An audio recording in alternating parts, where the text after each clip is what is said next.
Hey, it's Paul Omahony here, and today I'm going to talk about the question that many of us have on a day-to-day basis, which is just, why don't I have enough money? I never seem to have enough money, and how do you get yourself out of that rut?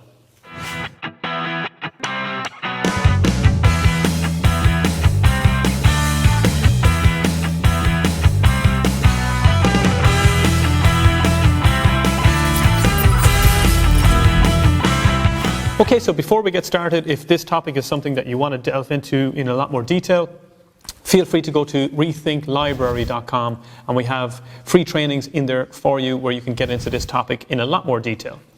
So let's talk about this. I never have enough money. Okay, so that's the intro.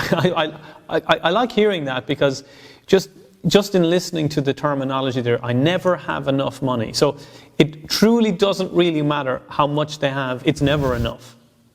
Okay? Why do you think that lottery winners, 85% of them are, what did I say, approximately 80% plus of all lottery winners actually lose their money and go back to the amount of money they had to begin with, right? They still didn't have enough money, right? Even though their dreams and hopes around money had come in, but what was their plan around money once they won their lottery? Well, since they discussed the lottery as a 4-year-old or as a 5-year-old, the plan was what? You're going to buy big toys, lots of sweets. Then you grew up, then you were going to buy bigger toys, more expensive sweets. Your plan was to spend the money. And when you win the lottery, people execute that plan to perfection. They go and do exactly what they always said they would. They go and spend that money in line with whatever their values are. So if families are highest value, they'll buy houses for their kids, buy cars for their kids, pay off the mortgages for their children, or bring all the family off away on a holiday. If social is their highest value, they're going to spend it on their friends. And this is just inevitable. That's what happens when you don't have I suppose more education specifically on this topic. You're always going to run out of that money. So it's not the amount that's coming in that's the main issue, which is what most people think it is. It's the drainage of what's going out and understanding where that money is being spent and going on a day-to-day basis. So there's a couple of things I can help you with here right away. And the first is understanding the difference between an asset and a liability. And the second thing I want to talk about is the difference between a need and a want.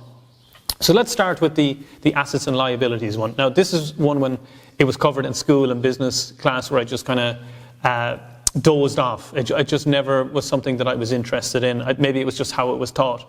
But as an adult and as an educator in the field of finance, this is absolutely critical that you understand these two pillars.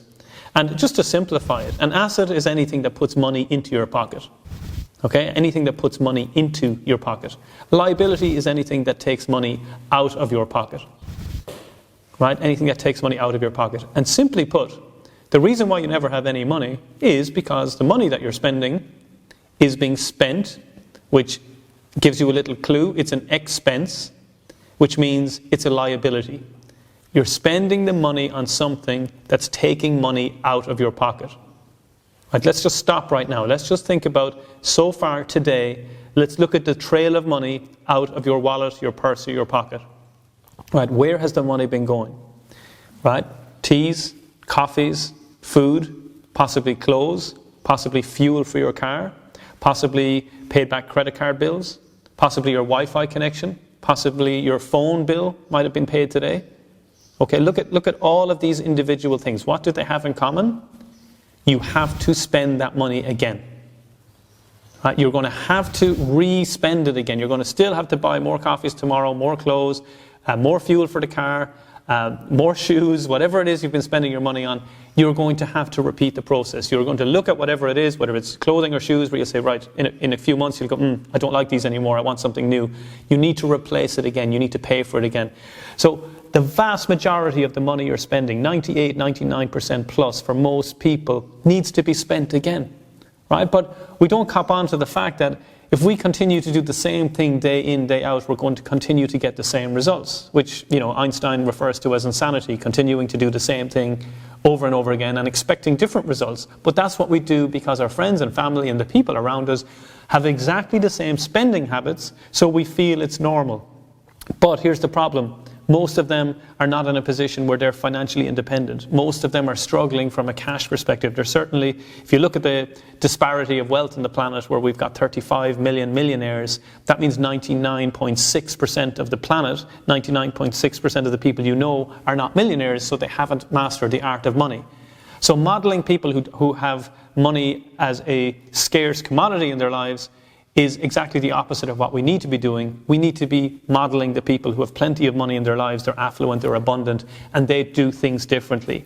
Rather than spending most of their money on liabilities, which are things that take money out of your pocket, they put the money into assets, which are things that put money into your pocket. So what would be examples of that? Well, a primary example for people would be a house, right? Buying a home. Right? If you talk to your friends about it, they'll say, well, I do have an asset, I have my home. Wrong. Your house, your home is not an asset. It's a liability. How do you know? Just simply look at your bank account. When you see house in your bank statement every month, is money coming in or is money going out? I know vast majority of the time the money is going out. It's a liability, it's costing you money. You need to maintain it, you've got to pay the mortgage each month, you have to kit it out, all of the different things within it like washing machines, dishwashers, fridges, all of them will need to be replaced at some point. It costs a fortune, not to mention the interest that you're paying. Right? So whatever, generally speaking, you pay for a house, let's say it's 500,000, you're generally going to spend another 500,000 on interest over the lifetime of that mortgage. It is a huge cost. The biggest fallacy that people have been taught by banks is that they're buying an asset, when in fact they're spending money on a liability. Your house is an asset if you're renting out rooms in the house. Right? I'm not suggesting that you suddenly rent out rooms to your children. I mean, you could if you wish, but then you have an asset. But you could go onto Airbnb and rent out a spare room in the house or 2 spare rooms in the house, bring in a couple of extra $1,000 a month that covers the mortgage. Now that home that you're in is suddenly an asset.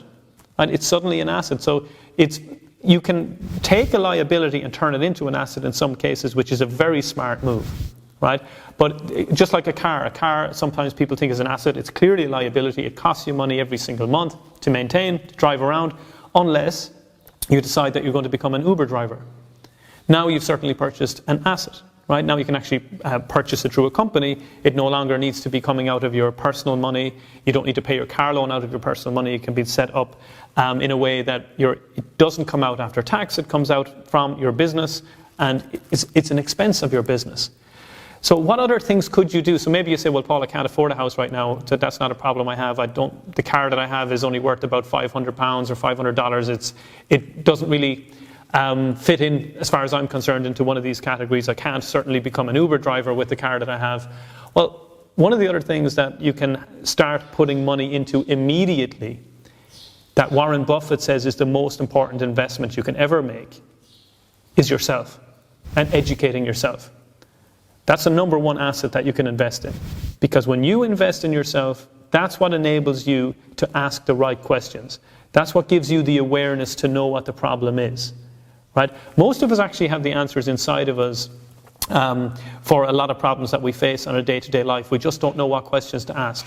But it's through the education process that is what allows you to learn things just like the basics we're talking about here between assets and liabilities, understanding the difference. And the more money that you start putting away from liabilities, pushing away from liabilities and into assets, starting with your education, the faster that you're going to become a master of money. And the better that you manage your money, the more money that you're going to be given to manage. So on a day-to-day basis, what does that mean? What can you do right now to start channeling more money from liabilities into assets? Well, simply put, it brings me to the second part that I said we'd discuss, is when you're making a decision to purchase something, ask yourself, is this something I need or is this just something I want? More often than not, it's something you want. Okay, well, I want this now. I'd prefer not to wait. I want this. Ask yourself the question, a month from now, will I be happy that I purchased this? Right, do I really need this? Could I get away without this? Could I actually start taking some of this money and allot it into my savings and investing? Because the vast majority of things that we do spend money on a day-to-day basis, like I said, coffees and teas and all these kind of things, we could definitely save money there. Now, I'm not suggesting that we go around living this kind of frugal lifestyle and just, no more fun, life ends here. There's absolutely no need for that. It's more about an awareness and asking simple questions of yourself. Do I need this? Do I want this? Will I need this 30 days from now. No? Okay, well then let's hold off on this. Is this a clear yes? I absolutely must purchase this. Right? I need it, I want it. Then that's fine. But if there's a hesitation and there's like, maybe I don't. Maybe I could just hold off on this. Let's come back to this in 48 hours and make this decision again. That's when, in most cases, you're going to decide, you know what, actually, I don't want this anymore. I don't need it. And then you're going to start the process of not wasting as much money in liabilities and freeing up more to move into your assets. Okay, so I know we've covered a lot in a short period of time here, when you're talking about I never have enough money. So understand that it's not a source problem. It's not the lack of money coming in. It's what you're doing with that money that's going out. Right now, you're wired to spend it. You're wired to spend it in line with your highest values.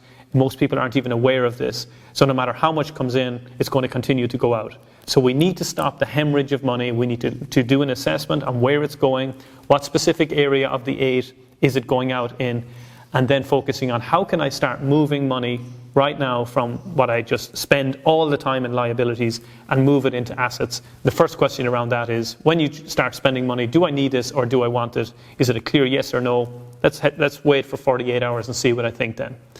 Now, if you know that somebody can benefit from this right now in your life, feel free to tag them in, feel free to share the video, and feel free to like, and I'd love also to read your comments. And I'll see you very, very soon.